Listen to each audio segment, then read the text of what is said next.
بسم اللہ الرحمن الرحیم۔ السلام علیکم۔ انشاءاللہ ہم آج بھی پروفیسر سید محمد سلیم رحمۃ اللہ علیہ کی کتاب اذکار سیرت کا مطالعہ جاری رکھیں گے، اور آج اس سلسلے میں ہماری دوسری نشست ہے، اور اس میں ہم آج جو اس کا پہلا چیپٹر ہے فہم سیرت، اسی کا مطالعہ جاری رکھیں گے۔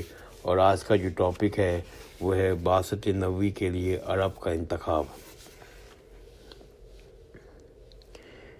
چھٹی بعثت نبوی کے لیے عرب کا انتخاب۔ چھٹی صدوی عیسوی میں دنیا کی تاریخ میں جہالت اور بربریت کا دور تھا۔ روم اور ایران کی طاقتور حکومتیں کھوکھلی ہو چکی تھیں، معیشت تباہ ہو چکی تھی، اخلاق میں گراوٹ آ چکی تھی، حیوانیت اور شہوانیت کے مظاہرے برسر عام تھے، گو نہ گو مظالم کے نیچے غریب عوام پیس رہے تھے۔ اس نیلے آسمان کے نیچے کوئی ان کی فریاد درست نہیں تھا۔ ہندوستان اور چین سب کچھ یہی ہو رہا تھا۔ عرب میں بھی فتنہ فساد عام تھا، چنانچہ وہاں کی جو طاقتور حکومت کا فقدان تھا اٹلی ناراض کا راج تھا۔ انسانی جان کا احترام باقی نہیں رہا تھا، خون ارزاں تھا، غرض دنیا میں چار طرف اندھیرا ہی اندھیرا چھایا ہوا تھا۔ ان حالات کو دیکھ کے شاید اس بات کی پیش گوئی کی جا سکتی تھی کہ اس تیرہ اندھیرے میں کوئی ضرور آفتاب ہدایت ابھرے گا، ضرور رب رحیم کی رحمت جوش میں آئے گی، مظلوم انسانیت کے دکھوں کا مداوع ہوگا، ضرور کوئی پیغامبر آئے گا جو انسانی زندگی کی گاڑی کو صحیح رخ پر ڈال دے گا۔ البتہ اس امر کا اندازہ کسی طور پر ممکن نہیں تھا کہ رحمت عالم صلی اللہ علیہ وآلہ وسلم کا نزول عرب کی بنجر زمین پہ ہوگا، لیکن مشیت خداوندی نے اس بے آب ریگستان میں گھومنے والے بدوؤں کو اس شرف سعادت بخشی، اور نبی برحق ہادی عالم صلی اللہ علیہ وسلم جزیرہ عرب میں مبعوث ہوئے، اور عرب کے منتخب کی جانے کی چند حکمتیں پنہاں تھیں۔ امامت نسل ابراہیمی۔ حضرت ابراہیم علیہ السلام نے اطاعت و تبلیغ دین حق کی راہ میں جن بھی مثال جہاں فشانیوں اور قربانیوں کا مظاہرہ کیا تھا، وہ بارگاہ اقدس میں مقبول قرار پائیں۔ رحیم و کریم نے خدا و تعالیٰ نے ان پر فضل فرمایا، اور آئندہ رہتی دنیا کی نوع انسانیت کی ہدایت اور رہنمائی کی ذمہ داری اولاد ابراہیم کے سپرد کر دی۔ سورہ بقرہ آیت نمبر 143 میں فرمایا اللہ تعالیٰ نے، اور امامت کبریٰ کے منصب عظیم پر دائماً نسل ابراہیم فائز رہے گا۔ اسی طرح سورہ بقرہ کی آیت نمبر 124 میں بھی فرمایا اللہ تعالیٰ نے فرمایا، میں تجھ کو تمام انسانوں کا امام بناتا ہوں۔ آپ نے دریافت کیا کہ میری اولاد کو بھی؟ اللہ تعالیٰ نے جواب دیا، ظالم لوگ میرے اس معاہدے میں شریک نہیں ہوں گے۔ یہ معاہدہ اولاد ابراہیم کے نیک کاروں سے ہے، جس کا مطلب یہ ہے بدکار لوگ اس عظیم منصب سے معزول کر دیے جائیں گے۔ سب سے پہلے حضرت ابراہیم علیہ السلام کے بیٹے اسحاق علیہ السلام، حضرت یعقوب علیہ السلام، بنی اسرائیل کو دنیا کی امامت کبریٰ کے منصب پہ سرفراز فرمایا۔ 1000 سال تک دنیا کی رہنمائی کے لیے تمام انبیاء نبی اسرائیل پہ ہی آتے رہے، تاکہ مخلوق کے خدا کو دین حق کا عملی نمونہ پہ دکھاتے رہیں، لیکن بنی اسرائیل یعنی یہودی بڑی بے وفا قوم تھی۔ حضرت موسیٰ علیہ السلام کے زمانے ہی میں ان کی سرکشی اور نافرمانی ظاہر ہو چکی تھی۔ اللہ تعالیٰ نے بار بار مختلف انبیاء کرام علیہ السلام بھیج کر ان کی ہدایت فرمائی، لیکن یہ بدبخت انبیاء کرام کو اذیتیں دیتے رہے۔ آخر میں حضرت عیسیٰ علیہ السلام کو تو اس قوم میں مبعوث فرمایا، لیکن حضرت عیسیٰ علیہ السلام کی پیدائش اور رفع دونوں معجزاتی طریقے پہ واقع ہوئے تھے، تاکہ اس معجزہ طلب قوم کے لیے اس کی بات انکار کی کوئی گنجائش باقی نہ رہے۔ حضرت عیسیٰ علیہ السلام کی بعثت اللہ تعالیٰ کی جانب سے بنی اسرائیل کی تمام حجت تھی، لیکن بدبخت یہودیوں کو شقاوت بدستور قائم رہی۔ نہایت سنگ دلی سے انہوں نے رومیوں کی کافر حکومت ساتھ مل کر حضرت عیسیٰ علیہ السلام کو صلیب پر چڑھانے کا انتظام کیا۔ اب اللہ تعالیٰ کو حجت پوری ہو چکی تھی، اب مزید مہلت دینے کی ضرورت باقی نہیں رہی تھی، اس لیے اس کے بعد انہیں ذلت کے مقام عرفہ سے معزول کر کے ذلت کے گڑھے میں پھینک دیا، اور دنیا میں ذلت رسوائی ان کے حصے میں آئی۔ سورہ بقرہ آیت نمبر 61 میں فرمایا اللہ تعالیٰ نے ان پر ذلت و مسکنت کی پھٹکار پڑی، وہ اللہ کے غضب میں گھر گئے، اس لیے کہ وہ اللہ کی آیات سے کفر کرتے تھے اور پیغمبروں کو ناحق قتل کرتے تھے، اس لیے وہ نافرمان تھے اور حد سے آگے بڑھے ہوئے تھے۔ اس اعلان کے بعد امامت کبریٰ کا منصب نسل اسحاق و یعقوب علیہ السلام سے لے کے حضرت ابراہیم علیہ السلام کے دوسرے بیٹے حضرت اسماعیل علیہ السلام عرب کی طرف منتقل کر دیا گیا۔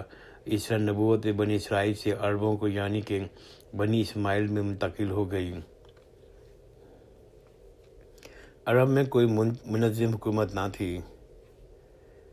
انبیاء کرام علیہ السلام کی دعوت ایک انقلابی دعوت ہوتی ہے۔ یہ انسانی معاشرے کے مکمل اصلاح چاہتے ہیں۔ انفرادی اور اجتماعی زندگی کے تمام معلومات ان کی دعوت سے متاثر ہوتے ہیں۔ حکمران اور سیاسی سربراہ جو خدائی اور نیم خدائی اختیارات پہ قابض ہوتے ہیں، ان کو سب سے پہلے خطرہ محسوس ہوتا ہے۔ وہ انبیاء کرام علیہ السلام کے دعوت کو ٹھنڈے پیٹوں برداشت نہیں کر سکتے۔ رسولوں کی تاریخ سے یہ بات ظاہر ہوتی ہے، مخالفت تو ہر قسم کے سیاسی سربراہ کرتے ہیں، مگر جن علاقوں میں منظم حکومت ہوتی ہے وہاں کے حکمران تو داعی حق کے پیچھے پڑ جاتے ہیں، بالآخر دعوت کی آواز کو اپنے حکومت سے خارج کر کے ہی دم لیتے ہیں۔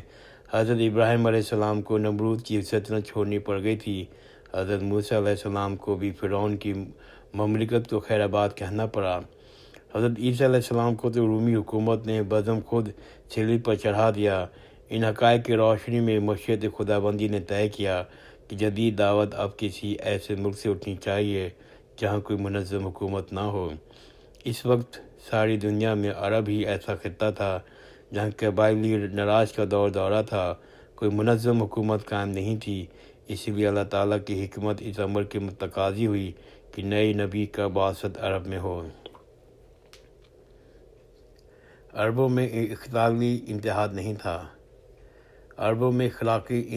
نہیں تھا۔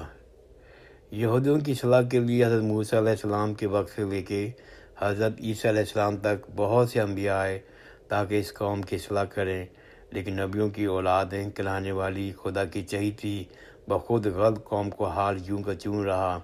انبیاء کرام کی نصیحت یا تنبیہ بلکہ لعنت و ملامت اس پر کارگر نہیں ہوئی۔ اس سے بات سمجھ میں آتی ہے کہ وہ قوم جس کے دینی تصورات مسخف ہو جائیں، وہ قوم جس میں غلامانہ سوچ بس جائے، وہ قوم جو تن آسان اور سہل انگار ہو، اس کی اصلاح بہت مشکل ہوتی ہے۔ اللہ تعالیٰ نے خود سورہ انبیاء آیت نمبر 95 میں فرمایا ہے، جس بستی والوں نے ہم نے ہلاکت مقرر کر رکھی ہے، ان کے لیے حرام ہے کہ وہ رجوع کریں اور رجوع کرنے والے نہیں بنیں گے۔ کسی زوال آمادہ قوم کا ابھرنا بہت مشکل ہوتا ہے۔ اس وقت کی ساری امیر اور طاقتور دنیا میں اخلاقی امراض کی وبا عام تھی، سب کا حال یہی تھا۔ عربوں میں بھی اخلاقی برائیاں تھیں، یا مثلاً بے حیائی، میل خوری، سنگ دلی، قتل و غارت گری، تاہم ان میں وہ مفاسد نہیں تھے جو زوال پذیر قومیں ہوتے ہیں۔ ان میں اخلاق کی بہراوری تو تھی لیکن اخلاقی انحطاط نہیں تھا۔ عربوں میں جرات، مردانگی تھی، عزم و حوصلہ تھا، سادگی اور جفا کشی تھی، سخاوت اور ایفائے وعدہ تھی۔ وہ صحرا میں آزادانہ گھومتے پھرتے تھے، بھوکے ننگے رہتے لیکن کبھی کسی قوم کے غلام نہیں بنے۔ جدید دینی دعوت کو اس وقت کی دنیا میں اگر کہیں مرد کارآمد ہو سکتے تھے تو وہ روم ایران کی طاقتور دنیا میں نہیں بلکہ عرب کے بدبو میں ہی مل سکتے تھے۔ اسی لیے خدا بندے نے بعثت نبوت کے لیے سرائے عرب کا انتخاب کیا۔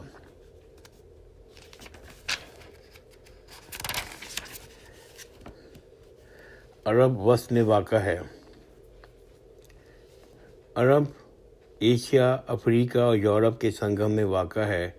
یہ اس وقت کی متمدن دنیا تھی، یہ اس وقت کی طاقتور دنیا تھی، شاید اس لیے کہ ایک حدیث میں عرب کو ناف زمین کہا گیا ہے۔ عرب کی جائے واقع ایسی ہے کہ یہاں اگر کوئی زوردار تحریک قائم ہو جائے تو اس کے اثرات پوری دنیا میں آسانی سے پھیل سکتے ہیں۔ نبی کریم صلی اللہ علیہ وسلم نے قبل جتنا انبیاء دنیا میں تشریف لائے، ان کی دعوت صرف اپنی قوم کی حد تک محدود تھی۔ ان کی تحریکیں علاقائی اور مقامی تھیں، لیکن نبی کریم صلی اللہ علیہ وسلم کا دین عالمگیر ہے، اس کی دعوت آفاقی اور دائمی ہے۔ اس لیے اللہ تعالیٰ نے فیصلہ کیا کہ اسلام جیسی بین الاقوامی دعوت کا مرکز تین براعظم کے سنگم یعنی جزیرۃ عرب میں ہونا چاہیے۔ اسلام ہی دنیا میں بہترین بین الاقوامی دور کا آغاز کیا، جس کی تکمیل اب ہوتی نظر آ رہی ہے۔ الحمدللہ میں آج اپنا مطالعہ یہاں روکتا ہوں۔ آئندہ کی نشست میں ہم اسی ہی ٹاپک کو آگے بڑھائیں گے، اور ہمارا ٹاپک ہوگا بعثت نبی صلی اللہ علیہ وسلم کے لیے قبیلہ قریش کا انتخاب۔ جزاک اللہ خیر، خدا حافظ۔